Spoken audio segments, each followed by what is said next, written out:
पुणे जिल्ह्यातील बारामती मतदारसंघात आघाडीच्या उमेदवार सुप्रिया सुळे यांची निवडणूक रणनीती ठरवण्यासाठी पुण्यात हर्षवर्धन पाटील यांच्या घरी पृथ्वीराज चव्हाण, अजित पवार, संग्राम थोबडे, विश्वजित कदम, उल्हास पवार यांच्या उपस्थितीत बैठक पार पडली। बारामती लोकसभा मतदारसंघात 3 विधानसभा येत असून यामध्ये काँग्रेसचे आमदार आहेत।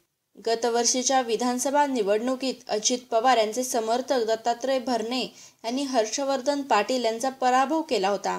याचा राग हर्षवर्धन पाटील यांच्या मनात होता, परंतु लोकसभेसाठी भाजपने कांचन कुल यांना उमेदवारी दिल्याने सुळे यांच्या पुढे आव्हान निर्माण झाल्याने हर्षवर्धन पाटील यांच्या भूमिकेला महत्त्व असल्याने अखेर अजित पवार यांनी त्यांची मनधरणी करून येणाऱ्या विधानसभेसाठी शरद पवार, राहुल गांधी याबाबतीत जो निर्णय घेतील तो मान्य करण्याचे ठरल्याचे पृथ्वीराज चव्हाण यांनी सांगितले।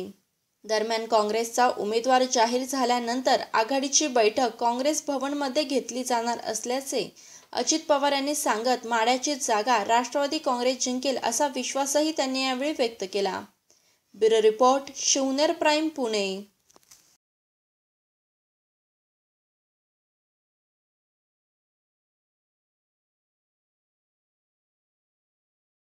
निवडणुकीच्या नियोजनाबद्दल आमचे दोन्ही पक्षांची बैठक झाली। अजूनही काँग्रेस पक्षाचा पुण्याचा उमेदवार जाहीर झालेला नाही।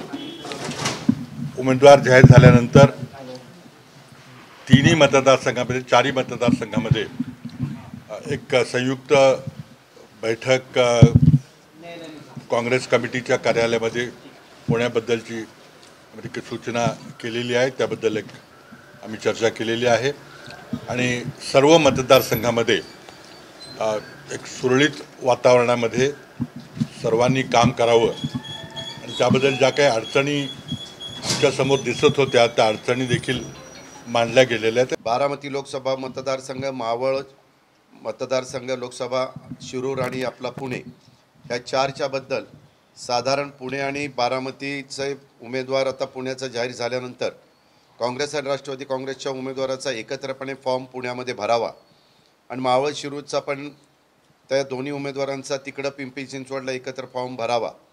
परंतु हा फॉर्म भरायच्या आधी पिंपरी चिंचवडचे काँग्रेस आणि राष्ट्रवादीचे एक प्रमुख कार्यकर्ते, पुणे शहरातले आणि पुणे ग्रामीणमधले राष्ट्रवादी काँग्रेस आणि काँग्रेस पक्षाचे प्रमुख कार्यकर्ते यांची एकत्र बैठक सर्व मान्यवरांच्या उपस्थितीमध्ये काँग्रेस हाऊसला जे समोरचं पटांगण आहे तिथं घेण्यात यावी आणि त्याचबरोबर काही थोडे प्रश्न होते वेगवेगळ्या तालुक्याच्या संदर्भातले, त्या प्रश्नाच्याबद्दल जे जिल्ह्याच्या स्तरावर होते ते आम्ही पृथ्वीराज चव्हाण साहेबांना आमच्या सगळ्यांच्या समवेत चर्चा होऊन तिथं त्याचा मार्ग काढण्याचं ठरवलेलं आहे आणि त्याच्यातनं तो निर्णय आम्ही घेतला आहे।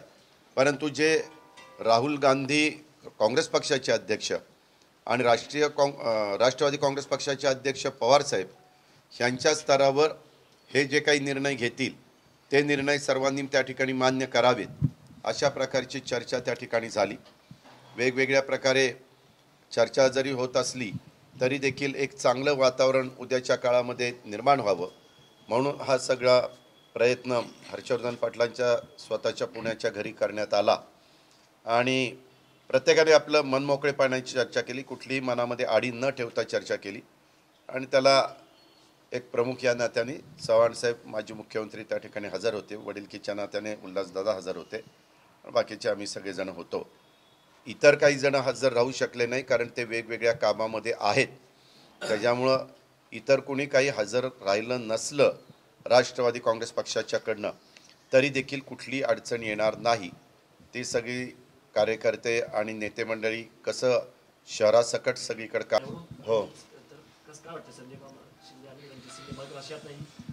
माझ्या मते संजय मामा शिंदे चांगल्या मताधिक्याने विजय होती, कारण ते बराच प्रयत्न झाला त्यांच्या विरोधात कोण उमेदवार द्यायचा। तुम्ही पण रोज ब्रेकिंग न्यूज लावत होता की आता हे, आता ते, आता ते, परंतु सगळ्यांनी त्याच्यातनं काढता पाय घेतला सर्वांनीच। शिवनेर प्राईम टाइप करून सबस्क्राइब करा, घंटीच्या बटनावर टिक करा, लाईक करा आणि शेअर करा।